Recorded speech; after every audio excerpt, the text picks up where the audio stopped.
Sir একটা কথা কমো। কি কবু বাবা ক। স্যার আজকে না আমাকে 12টার সময় ছুটি দেবেন?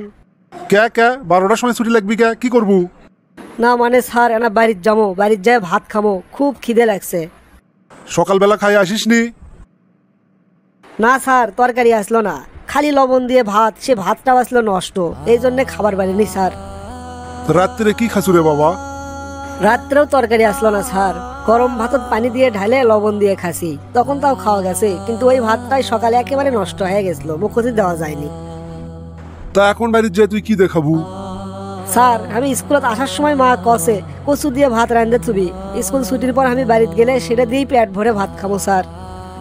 মা খুব সুন্দর করে কচু রান্না করবেন পারে স্যার। তাই বাবা, একদিন আমাকে না তোদের বাড়িতে নিয়ে যাবো, তোর মায়ের হাতের রান্না করা কচু খামো। স্যার আপনি সত্যি যাবেন? কতদিন যাবেন স্যার? আজকেই চলেন নাকি আমার সাথে?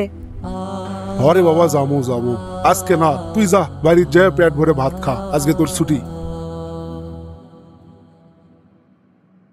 আহারে জীবন, তরকারির জন্য ভাত খাবার পাচ্ছে না, অথচ আমাদের এই সমাজে কত মানুষ আছে যাদের খাবারের মেনু কত কত আইটেম থাকে, যেগুলোর বেশিরভাগ অংশই তারা খাবারই পারে না, উচ্ছিষ্ট অংশ হিসেবে চলে যায় ডাস্টবিনে।